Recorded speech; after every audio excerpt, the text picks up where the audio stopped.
আসসালামু আলাইকুম। সো বন্ধুরা, আপনারা অনেকে আছেন যারা এয়ারটেল সিম ব্যবহার করেন, কিন্তু আপনি আপনার এয়ারটেল সিমের ব্যালেন্সটা চেক করতে পারেন না। আপনি জানতে পারেন না যে আপনার ব্যালেন্সে কত টাকা আছে, আপনি কত টাকা খরচ করছেন। তো এভরিথিং অল আজকের এই ভিডিওটা যদি এ টু জেড দেখেন আপনি শিখে যাবেন। তাহলে চলুন দেন করে ভিডিওটা শুরু করা যাক। ফার্স্টে চলে যাবেন আপনি আপনার মোবাইলের ডায়াল প্যাডে আসার পর আপনার একটা কোড নাম্বারের মাধ্যমে এই কাজটা করতে হবে। আরেকটা কথা ভাই, ভিডিও বানাতে অনেক কষ্ট হয়, অবশ্যই মাস্ট বি একটা লাইক করে দিবেন। তো কোড নাম্বারটা হলো *778#। সো এই কোড নাম্বারটা উঠিয়ে আপনার প্রিয় এয়ারটেল সিমে কল করে দেবেন। কল করে দেওয়ার সাথে সাথে আপনি কিন্তু দেখতে পারবেন আপনার ব্যালেন্সে কত টাকা অবশিষ্ট আছে, আপনি কত টাকা খরচ করছেন, সব কিছু কিন্তু আপনি দেখতে পারবেন। তো এই ছিল ভিডিওটা যদি আপনার ভালো লেগে থাকে অবশ্যই একটা লাইক করবেন।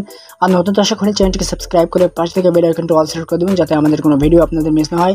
তো দেখা হবে নতুন কোনো ভিডিও নিয়ে আপনাদের মাঝে। সেই পর্যন্ত আপনারা সকলে ভালো থাকবেন, সুস্থ থাকবেন এবং ভিডিও বাংলা টিপস চ্যানেলটির সাথে সদা জয় থাকবেন। আল্লাহ হাফিজ।